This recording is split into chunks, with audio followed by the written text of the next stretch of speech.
A shadow fell over both of them, and before either realized what had happened, a huge reptilian form dropped down on the sand.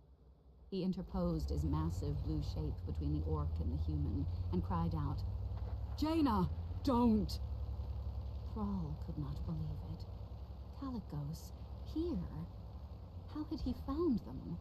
At once, he answered his own question. The blue dragon had been searching for the focusing iris. The quest had come to an end. Calicos had found both it and its brutal mistress. Thrall now had an ally. Yeah. Hello? The orc continued to funnel all his energy into holding back the seething, straining. The map? Yeah, sure. Yeah, I'm just gonna go in and tell the others to log out now. So just give me a second, okay? Yeah, it doesn't. What? It's not that dangerous if I'm resetting the map anyway, so. Alright.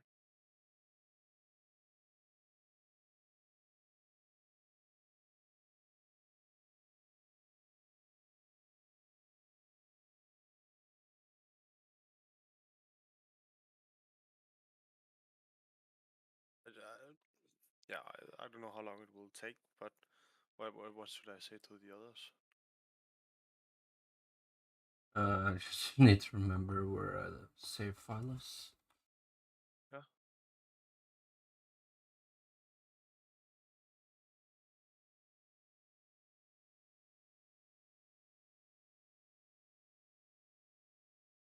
Getting phone calls, just a minute.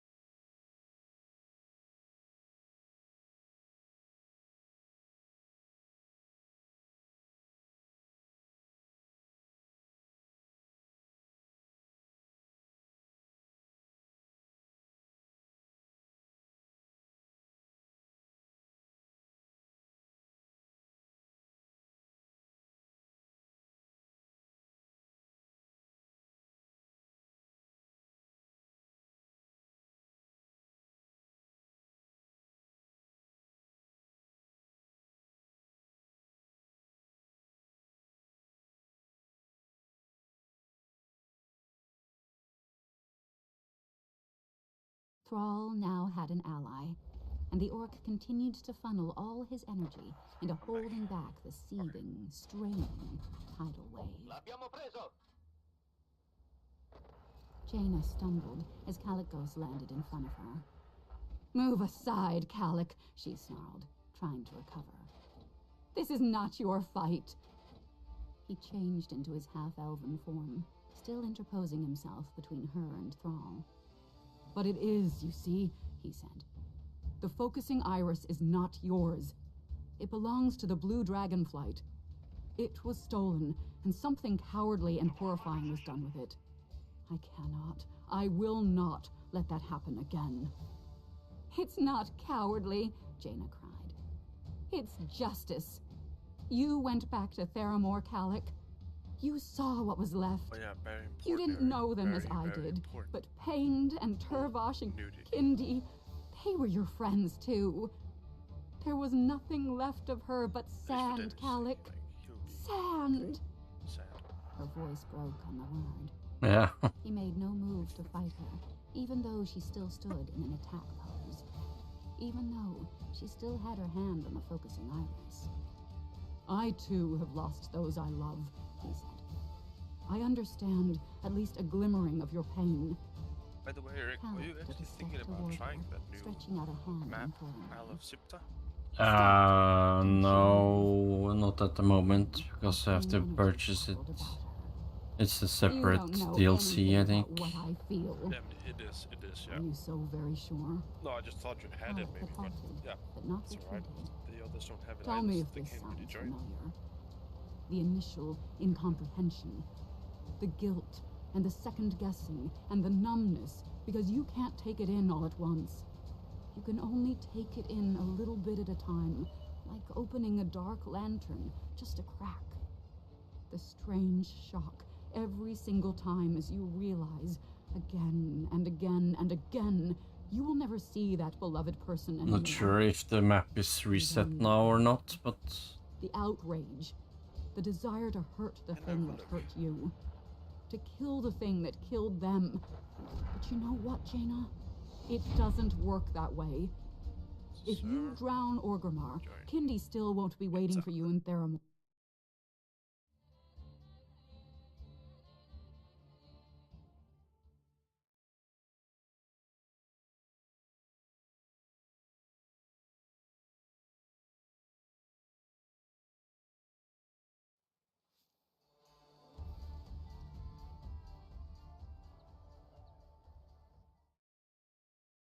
Ah. Nope. It's still the same. Okay.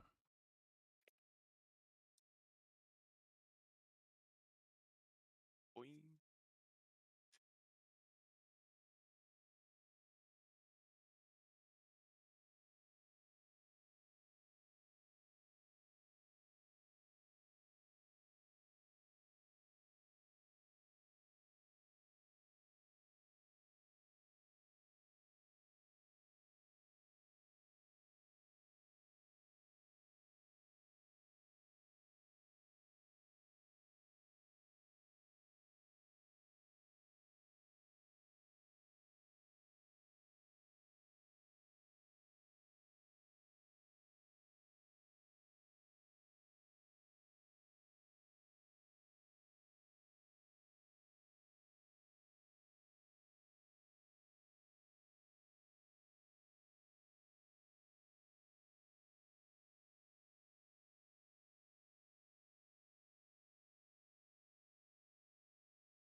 If you drown Orgrimmar, Kindy still won't be waiting for you in Theramore. Turvosh won't be out tending his herb garden. Pained won't be sharpening her sword and glowering happily. None of them will come back. Jaina's heart contracted in anguish, but she could not listen, because everything he said rang so sickly true. She could not agree, because then she would have to let go of the rage. They will have company, she spat. Then you had best plan to join them, Calic said, continuing implacably.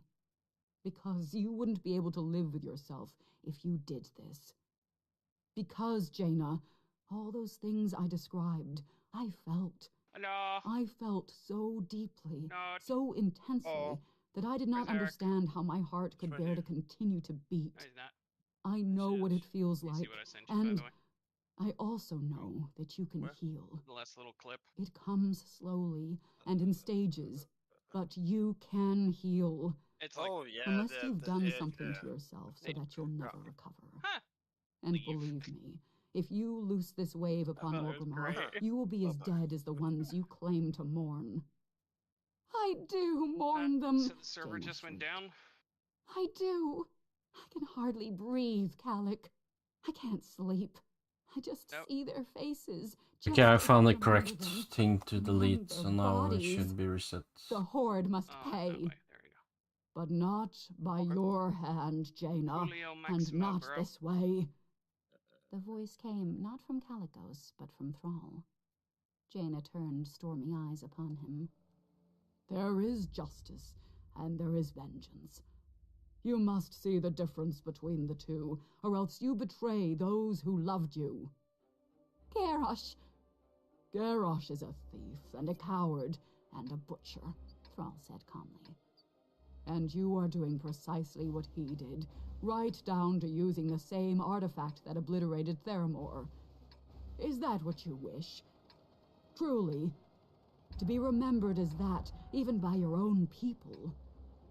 Jaina staggered back as if struck. No, he was an orc. He was just like the rest of them. Her father had been right. Thrall was trying to confuse her. She shook her head wildly.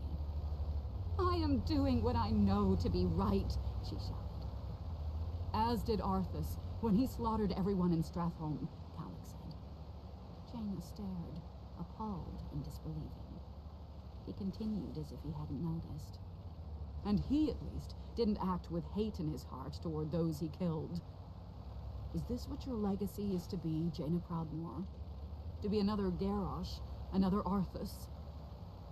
Jaina's legs buckled, and she dropped to the sand, still keeping her hand on the focusing iris. Her mind was reeling, thick with fog and anguish. Arthas, I can't watch you do this. She had said that to him, after begging him to change his mind. Had ridden off with Uther, weeping at what Arthas had become. Slowly, as if her head weighed 1,000 pounds, she turned to look at her hand on the focusing iris. So simple a thing, to have so much power, and to have caused so much pain. She thought of its energy being used to animate a 5-headed monstrosity, Chromatus. To funnel all arcane energy to the nexus. To fuel a mana bomb that incinerated innocent young girls. To wipe out Orgrimmar. She thought of Arthas mocking Antonidas before Archimonde destroyed Dalaran. And the face of her old mentor, crafted of purple smoke. This is not for idle hands, nor prying eyes.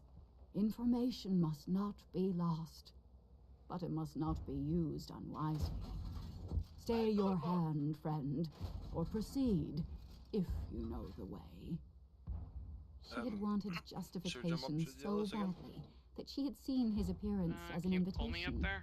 even though she'd been forced to break the magical seal. Why But not? it hadn't been. I don't have that Proceed, access thingamajig. if you know the way. 5, 4, 5, But she hadn't known the way. Okay, She'd been dokie. lost, blundering blindly. If anything, his brief appearance had been a warning, not a nod of approval. In her heart, Jaina knew what Antonidas' reaction would be to what she was about to do. And the knowing was like a knife. The hand on the focusing iris clenched into a fist. Jaina slowly got to her feet and lifted her tear-stained face, first toward Kalik, then toward Thrall. For what he has done, Garrosh can be nothing but my enemy. And the Horde as well, as long as he is their war chief. I have hundreds of elementals enslaved to me, and I will use them. Both Thrall and Kalik tensed. Jaina swallowed hard, and the words crawled past the lump in her throat. I will use them to aid the Alliance, to protect my people. I will not obliterate an entire city, for I am not Garrosh. I will not slaughter unarmed civilians, for I am not Arthas. I am my own master. With those words, the tidal wave fractured. It was no longer a towering wall of water, but hundreds of individual water elementals. They bobbed on the waves, awaiting Jaina's command. You have a right to wage war upon the Horde, Jaina, Thrall said. But the blood on your hands will now be those of warriors, not children. In time, your heart will be glad of this choice. You do not know my heart anymore, Thrall, she said. I am no butcher, but I will no longer call for peace at any cost. The Horde you do not lead is dangerous, and must be challenged at every turn, and defeated. Then, perhaps, there can be peace, but not before. Despite what she had said about her heart, she felt it ache at the sorrowful expression on his face. The lives lost at Theramore and Northwatch Hold were not the only casualties. This friendship of so many years, so cherished and championed by both of them, was enough.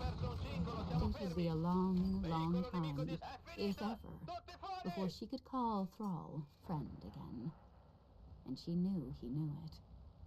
The coming war will shake this world, as the Cataclysm did, but in a different way, Thrall said. And I have pledged to heal the world. I return now to the Maelstrom. Lady Jaina, I would we had parted another way. So do I, Jaina said, and meant it. But that wish changes nothing. Thrall bowed deeply. He summoned a ghost wolf and climbed atop its back. Shaman and mystic creature departed. The ocean as solid as ground for them. She and Calicos watched him depart in silence. Finally, Jaina turned to the Blue Dragon. "And what will you do, Calicos of the Blue Dragon Flight?" she asked quietly. "I will bear Lady Jaina wherever she wishes to go," he replied. "I will find where the Alliance fleet is engaged in battle," she said. "But first, I wish to see Orgrimmar."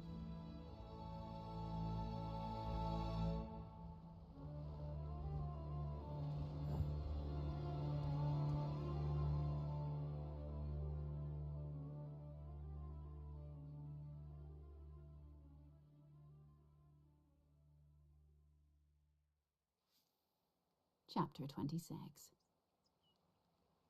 Garrosh had ridden as fast as his dire wolf would carry him to Bladefist Bay as soon as he understood all the troll had told him.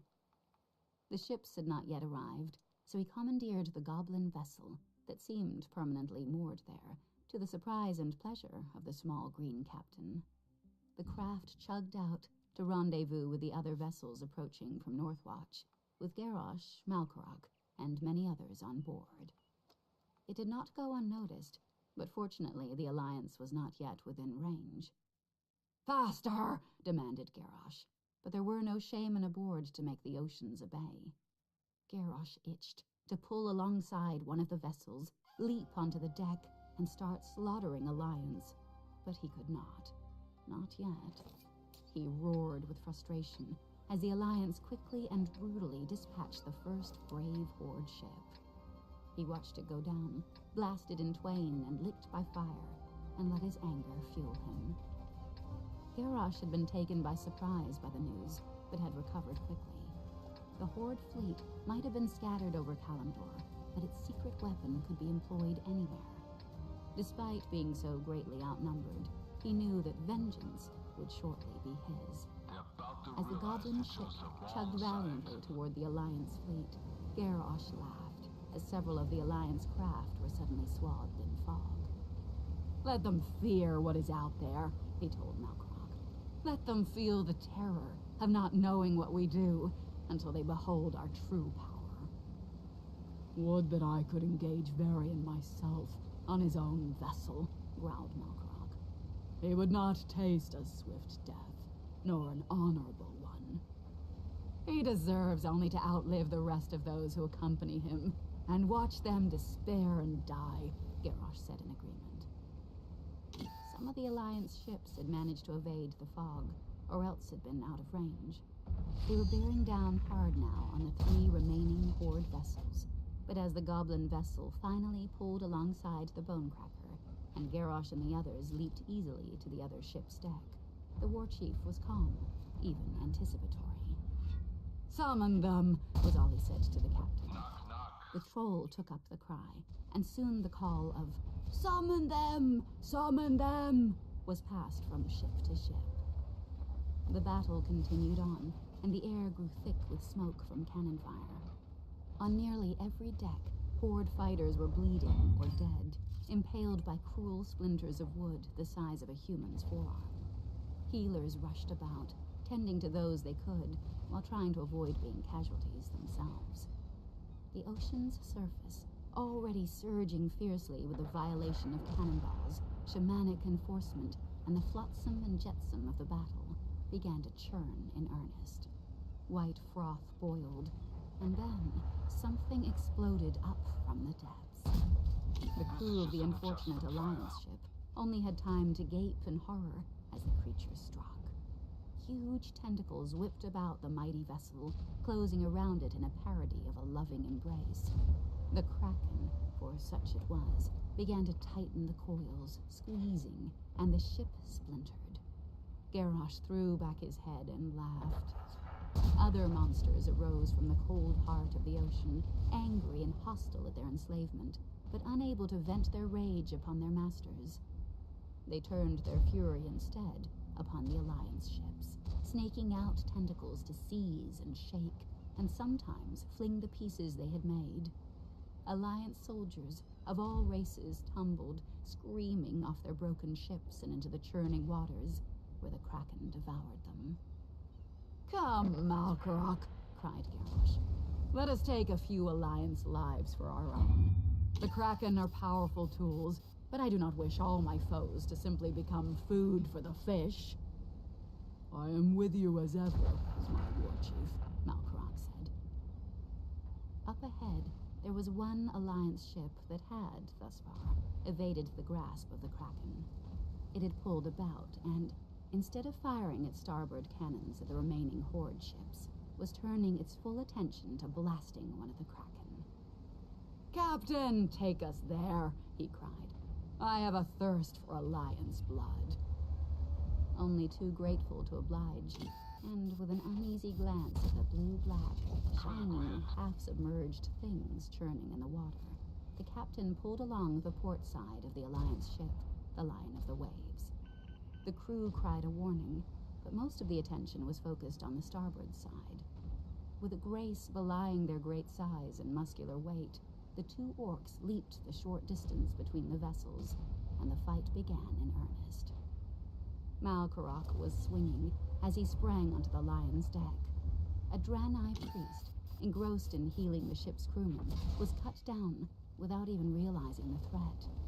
Gorehowl sang its eerie song of slaughter, announcing Garrosh's presence and chopping off the furry head of a worgen. Sensing something behind him, the orc whirled, swinging, and Gorehowl collided with the oversized axe of a looming demon. The Felguard's hideous gray face split in a yellow-toothed grin. Garrosh laughed. "My father slew a demon far greater than you," he sneered. The Felguard laughed in return, a dark, sinister sound. "Enjoy it while you can," he rumbled. Axe clashed with axe. The Felguard was massive and powerful, but Garrosh was fueled by familial pride.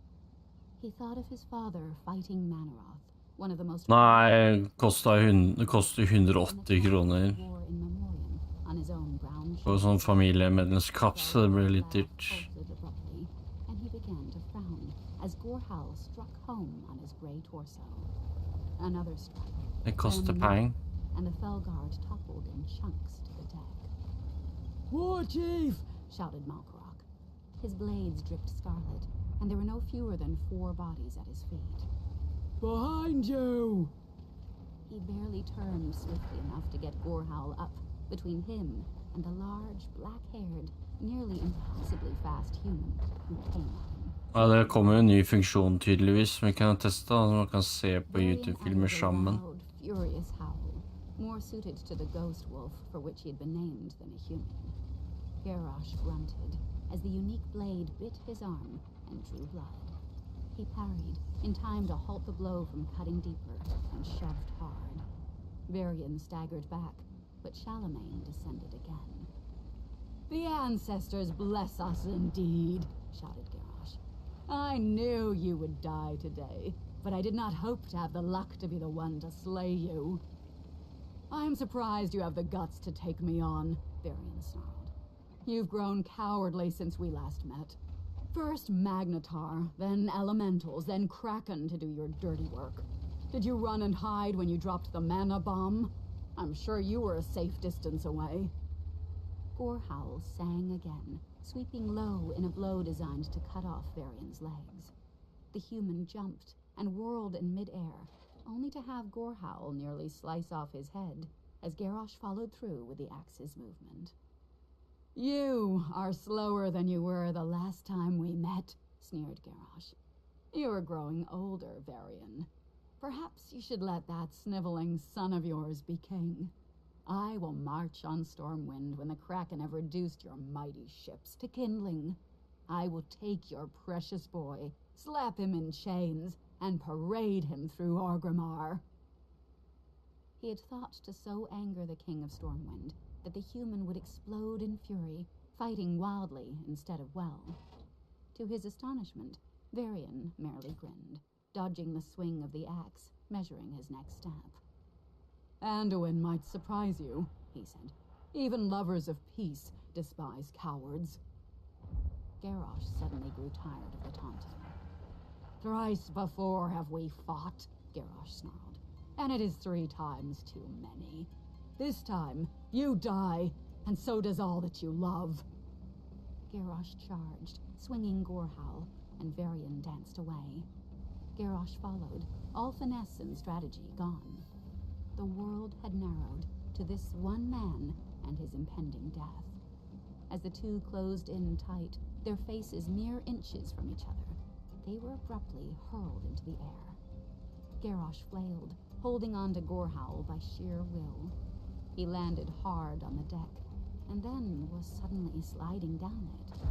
He heard a massive cracking sound, and then was falling toward the blue surface of the ocean. His armor was no friend now, and he sank like a stone as bits and pieces of the Lion of the Waves threatened to pin him to the ocean's floor. Stubbornly, Garrosh refused to surrender to what seemed to be certain death. Still clutching his father's weapon, he used the sinking wreckage to his advantage, climbing up piece by piece as each one drifted. His lungs burned, but he continued on, his face up toward the light, until at last he burst through the surface and gasped sweet air, coughing violently. Hands reached down and pulled him up, guiding him toward rope ladder that had been tossed down the side of one of the ships, he knew not which, and still holding Gorehowl, hauled himself up until he stumbled onto the deck. War Chief! It was Malkorok, who had also survived. The two clasped each other's arms. Varian! Gasped Garrosh. What of him? I know not, Malkorok said. But look! Still coughing up seawater, Garrosh turned to gaze where Malkorok was pointing, and pride swelled inside him.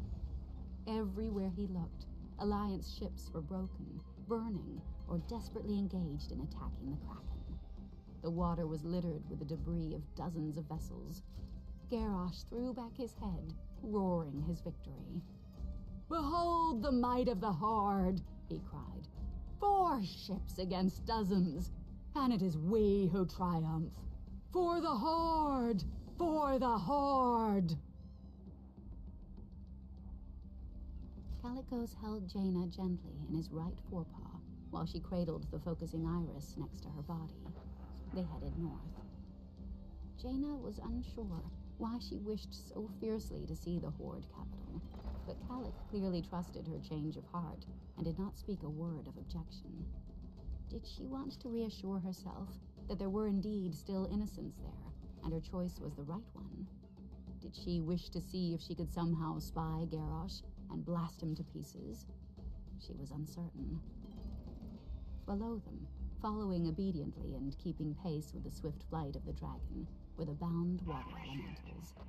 She could summon and dismiss them as she wished. Calic had not asked for the focusing iris back, either.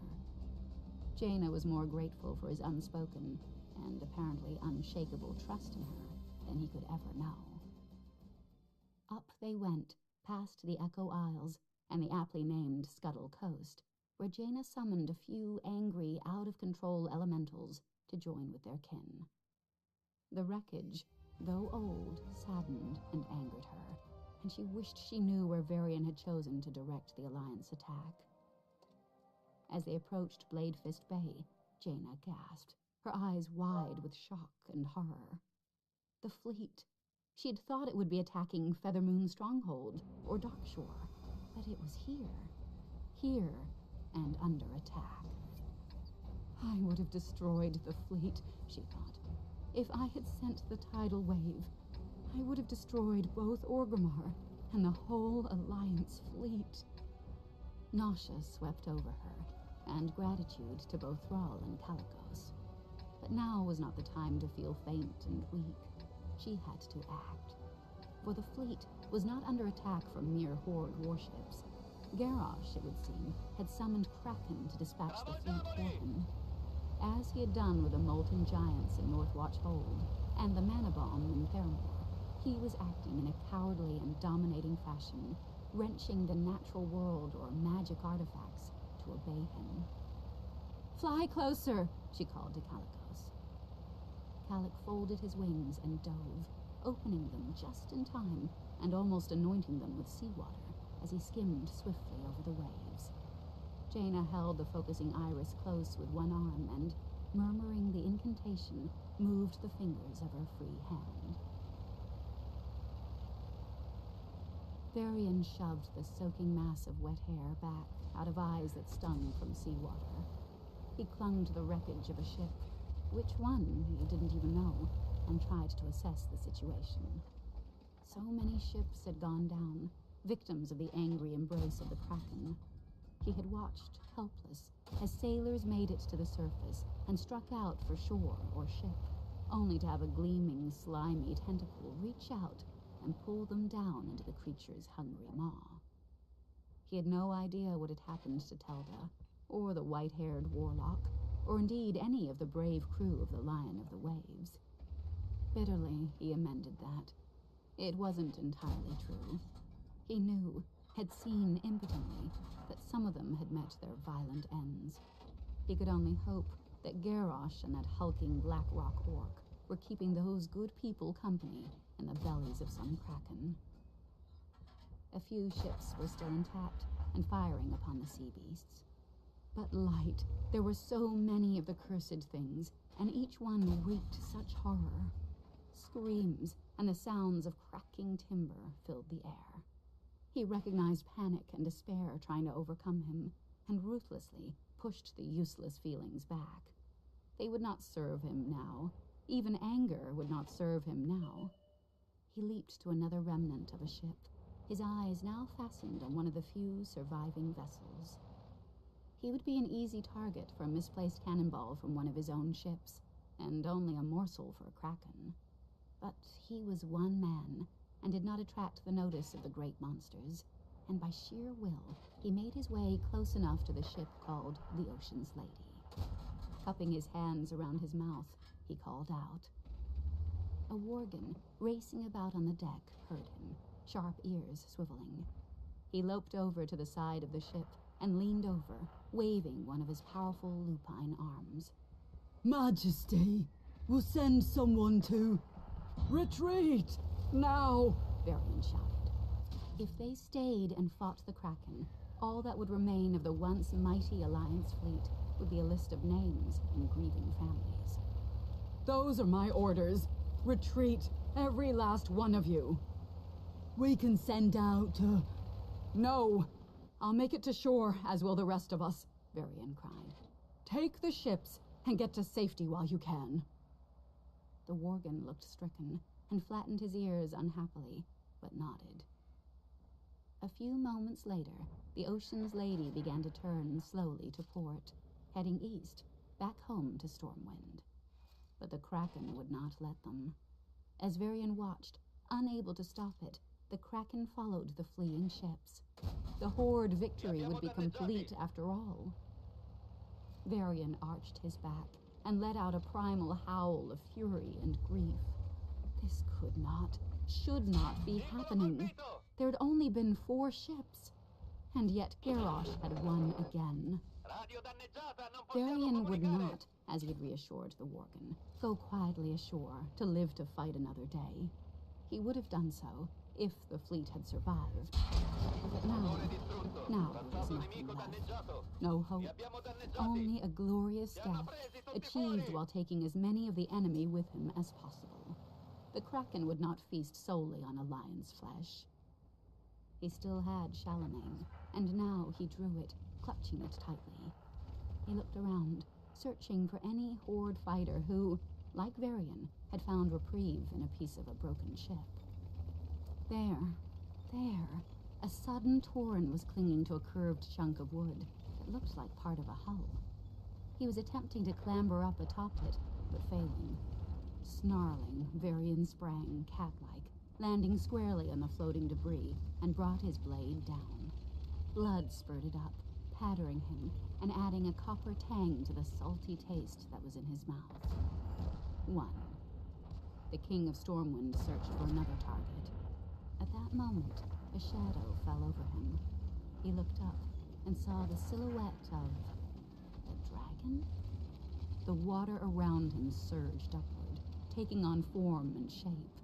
It bobbed up and down on the waves, a blue-green being with a small head, baleful eyes, and 2 manacled arms. A water elemental.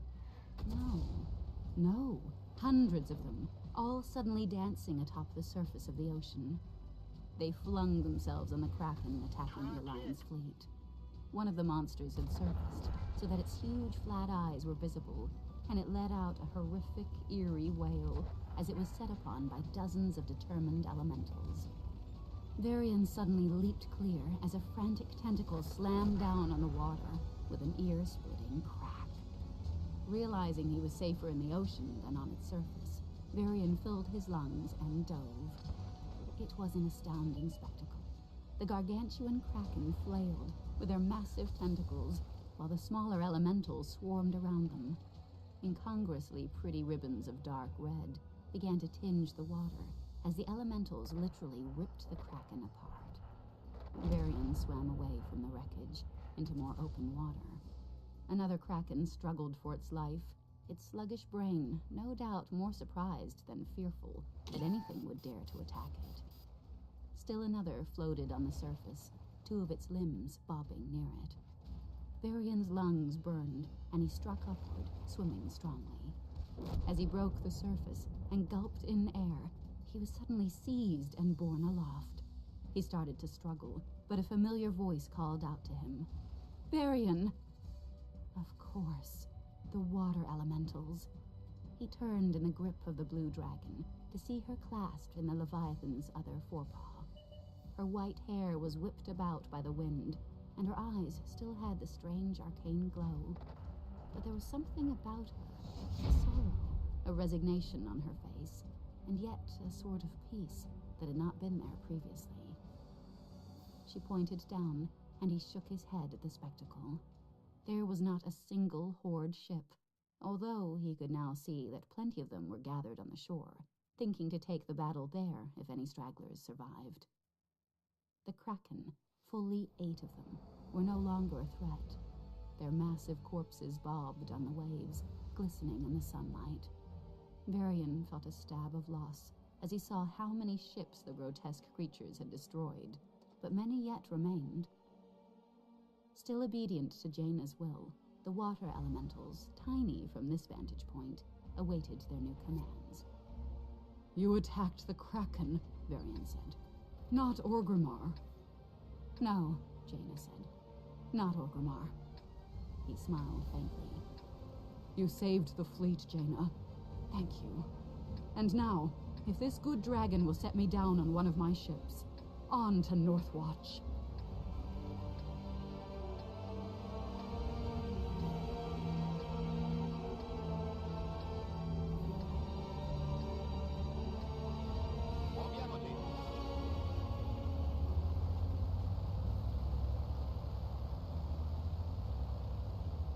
Chapter 27. The remains of the Alliance fleet sailed into the waters of the merchant coast unhindered. It seemed that Garrosh had indeed been taken completely unawares by the attack on Bladefist Bay, and the 4 ships that had attacked the fleet had been summoned from their no doubt relaxed postings at Northwatch. Without the Kraken at its command, the Horde was no match for the Alliance fleet, damaged as it had been. Still, that did not mean that the Horde would give up without a fight. There had been time to get word to those who manned Northwatch, and Varian's ships were greeted by the thundering of cannons and catapulted boulders.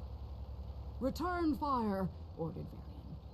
Obediently, the volley of cannonballs from the shore was met by those from the Alliance ships. Overhead, Varian could see Calicos approaching. The dragon dove, and Varian saw Jaina perched atop the broad blue back. Calicos opened his massive jaws and breathed blue mist, and suddenly the volley of cannon fire ceased. The catapults and ballistae continued to press their attack. Varian rushed to the side of the ship, peering through his spyglass. He smiled. Garrosh had been adamant. He had left only a very few to guard this key site, so confident had he been that his blockade of port cities in Kalimdor would break the Alliance. He blinked as he saw several Horde soldiers clamber into small boats and push out to sea. For a moment, Varian thought they were trying to flee. Then he realized they were heading straight for the nearest ship. "By the light," he muttered. "They mean to come aboard." It was suicide. He could not help but admire their courage, as Troll and Orc and Tauren waved their weapons and shouted their defiance in a guttural Orcish tongue. Their bows and spells were not entirely ineffective either. Varian saw several Alliance sailors topple to the deck with arrows in their throats, and others who were incinerated on the spot. The sails of the ship No. caught fire from a bolt All of a that sudden. killed one of the Night Elf sailors. Again, the great shadow of the dragon fell as cold breath put out the flames. And then, with no warning, dozens of water elementals formed at once. They rushed the small boats, easily overturning them, their manacled arms seizing the enemy and gleefully hauling the struggling horde members down to a watery death. Other elementals swarmed ashore, targeting the attackers. There were cries of alarm, and Varian saw a few orcs and trolls flee. But most of them stood their ground, snarling defiance and fighting to the last as arrows, cannon fire, and spells did their work. There was silence for a long moment, then cheers went up from the Alliance vessels. Varian grinned, letting them enjoy this second victory, then shouted, "Ashore! The standard of the Alliance will fly once more over Northwatch Hold." Boats were lowered, filled with happy crewmen and women. Varian frowned to himself, then looked up. Calic was hovering overhead. Varian waved his arms broadly, then pointed to the shore. The dragon's head dipped in acknowledgement. Varian hastened to one of the boats, to the honor and surprise of the crew. By the time Varian reached the shore, lithely leaping out of the boat, Calicos had landed and transformed into his bipedal form. Jaina stood beside him. Varian strode up to both of them and offered his hand to each in turn. "Twice today, the two of you have helped save the Alliance," he said. "We have regained a lost foothold in Kalimdor." "I'm glad to have been of help," Jaina said simply. "What now?" "Something Garrosh will know to expect," Varian said, giving her a wicked grin. Jaina looked confused. "I've made no secret that I intend to bring the fleet to the various blockades. After the trouncing they've just received and the loss of Northwatch, Garrosh is going to pull in tight. Which means we'll get our ports back without further loss of Alliance life." He sobered. "We took a beating ourselves," he said. "Those Kraken would have wiped out the fleet if you hadn't arrived in time. And with Theramore, Northwatch, and the fleet destroyed..." He shook his head. "I don't want to think what would have happened to the Alliance." Now Jaina looked uncomfortable. "About some of the things I said to you and Anduin," she said, but Varian held up a hand. "I am," he said wryly, "perhaps the absolute last person to stand in judgment of behavior stemming from anger or a desire for revenge, and Anduin has been praying for you. I will be glad to tell him his prayers have been answered." "Thank you," Jaina said sincerely. "And you? What is next for you?" Varian inquired. He looked at both of them, and Calic turned to Jaina. "Theramore," she said quietly. Varian nodded. "When we're done cleaning up here, I'll send a ship to Theramore. To take care of things." Jaina simply nodded. "I would be grateful. They deserve no less." She looked up at Calicos. "Let's go." Garrosh saw the Alliance standard snapping in the breeze over Northwatch, even as he pushed his laboring wolf to get there in time. Furious, he yanked his wolf to a halt, threw back his head, and screamed his fury. Wisely, Malkorok, Bane, and Vol'jin did not attempt to calm him down. Yeah, "How could we're this getting happen?" crushed. demanded Garrosh, his small, golden-brown eyes staring at each of them. "We had every advantage. I destroyed Theramore to break their spirits. I trapped their people in blockades. I sent molten giants and even monsters of the deep after them. And still this happens." One of Bane's longwalkers approached at a swift lope, then slowed, clearly loath to be the proverbial bearer of bad tidings. Bane nodded that he should proceed. The wary Tauren knelt in front of, but not too close to, Garrosh. War Chief, I bring news from Northwatch, the Lone Walker said. I can see the news from Northwatch, Garrosh snapped, pointing at the blue and white standard in the distance. The Tauren continued. There is further news, overheard by sharp ears. No. Garrosh made a visible effort to calm himself and waved for the messenger to proceed. Varian intends for the fleet to sail to break the blockade. There are still ample ships remaining for the Alliance to be a threat to our captured ports. Sources reporting in seem to confirm this intention. Garrosh leaped from his direwolf, which actually darted back a step, ears flat. He reached for the Longwalker, grabbed him by the arm. "What sources?" he demanded. Garrosh, said Bane, his voice heavy with warning. Release my Longwalker. He will better be able to speak if he does not fear being attacked for bringing the truth. The look that Garrosh shot Bane could have pierced armor, but the war chief saw the sense in this. He let go of the Longwalker's arm. What sources? He repeated. Druids have flown from Bladefist Bay, reporting that the Alliance fleet is heading out to break the blockade. For a moment, Bane almost felt sorry for Garrosh. The orc's fury turned to visible pain, and he sagged, as if all the life and passion had suddenly been bled out of him. At last he said to Malkorok, "Order a full retreat. In our state, we cannot risk a battle on multiple fronts." Malkorok's face was carefully blank as he replied, "As my war chief commands." He kicked his direwolf and hurried off to speak with several other Korkron, who glanced back over their shoulders as Malkorok delivered the news. "My thanks for your message," Bane told the Longwalker.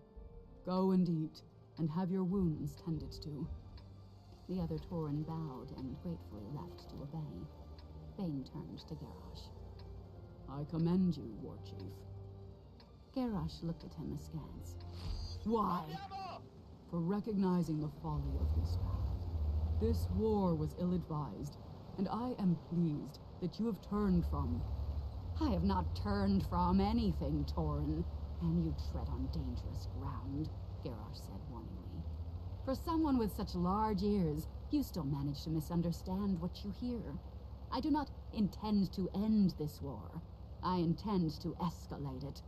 This retreat is a regrouping, a reassessment of strategy, not a surrender to the power of the Alliance." Bane attempted to hide his dismay. Beside him, Vol'jin did the same. "We need to do more," Garrosh said, turning away from Bane and pacing as he spoke, clenching and unclenching his hands. Malkorok finished his conversation and returned to stand at attention while Garrosh continued.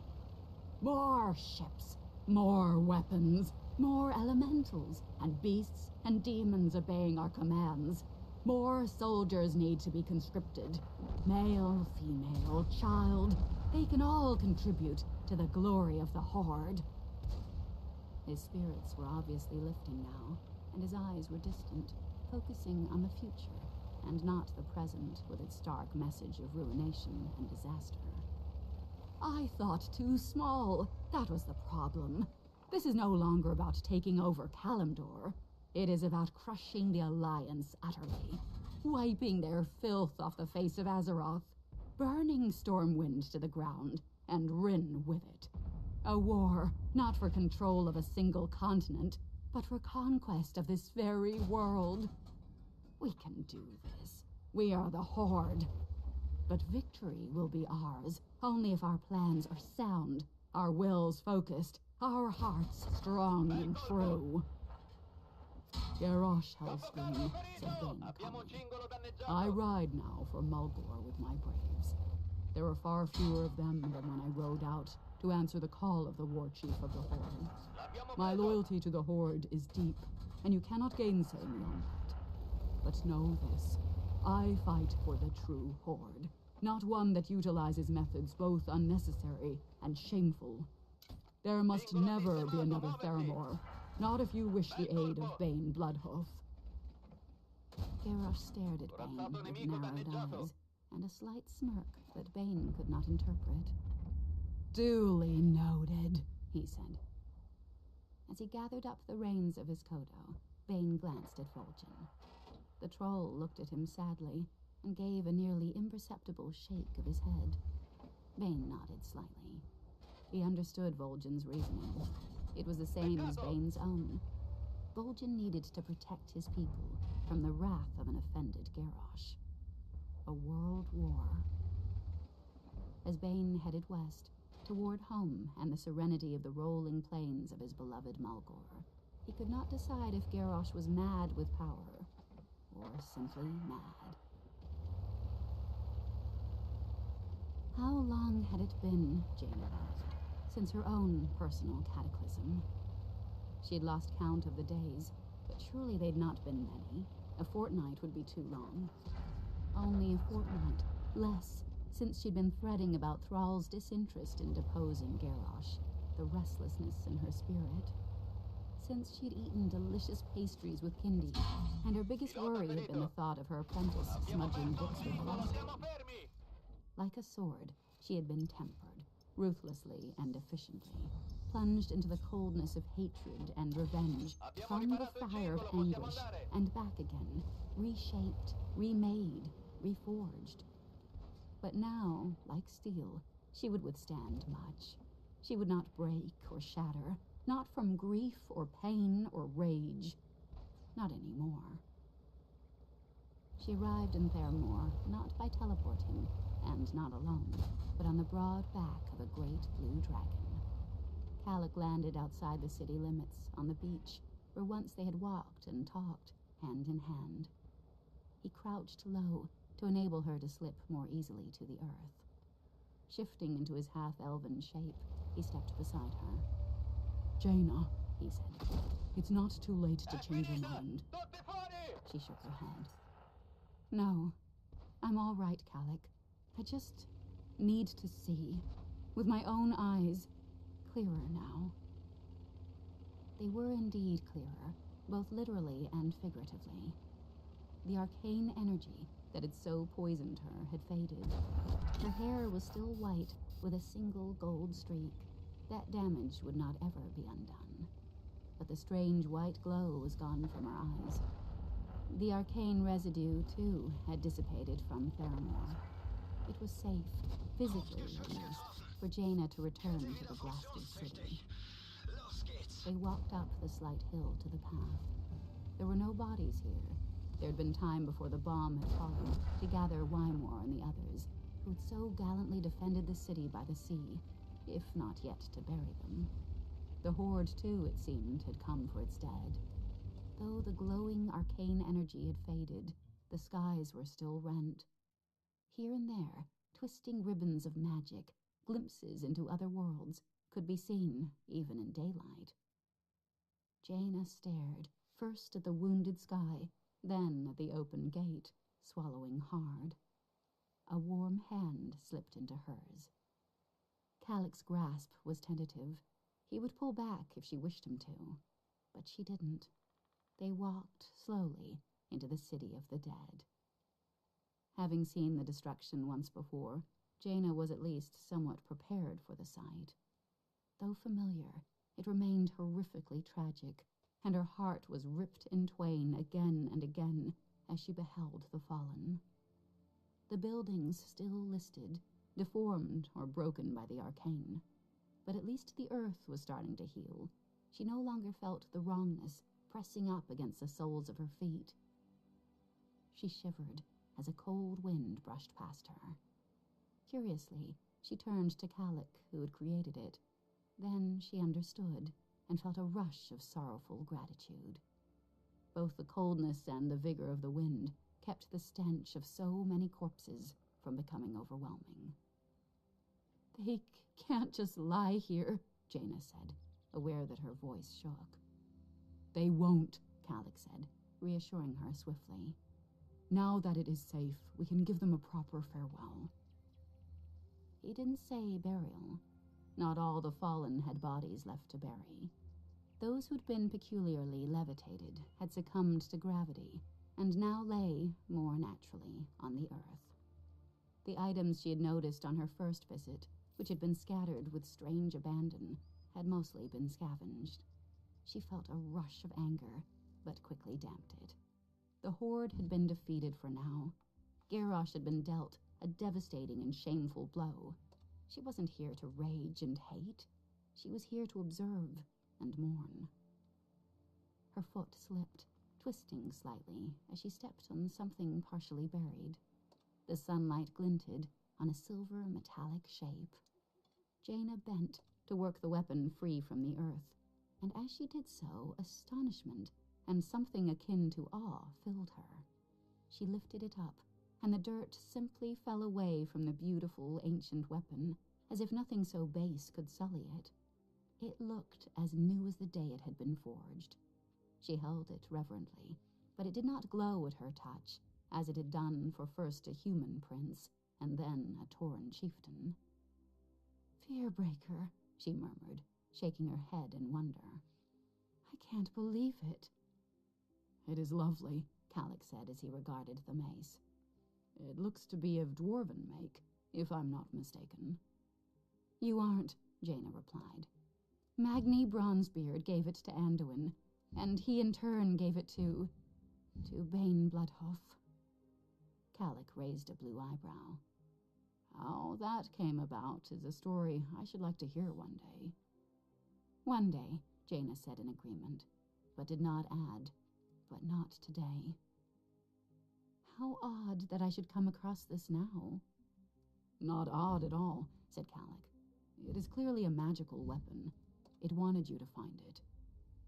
"So that I could return it to Anduin," she said, and felt sad at how events had played out. Such hope the three of them had had once. Hope that had been dashed to pieces like a ship against rocks in a storm by Garrosh Hellscream and the stark horror of the mana bomb. "It will give me an excuse to speak to him, to apologize. I was very harsh the last time we spoke. I regret that. I regret much." She fastened the beautiful mace securely to her belt and nodded to Kalik that she was ready to continue.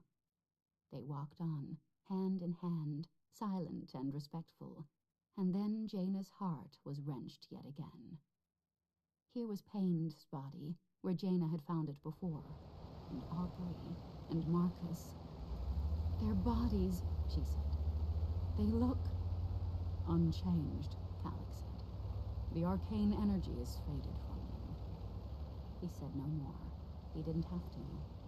Jaina realized that if she were to gently stroke Payne's dark blue hair, it would not shatter like spun glass. Not this time. A sudden grief seized her. "Oh, Kalik, if I hadn't touched Kindi..."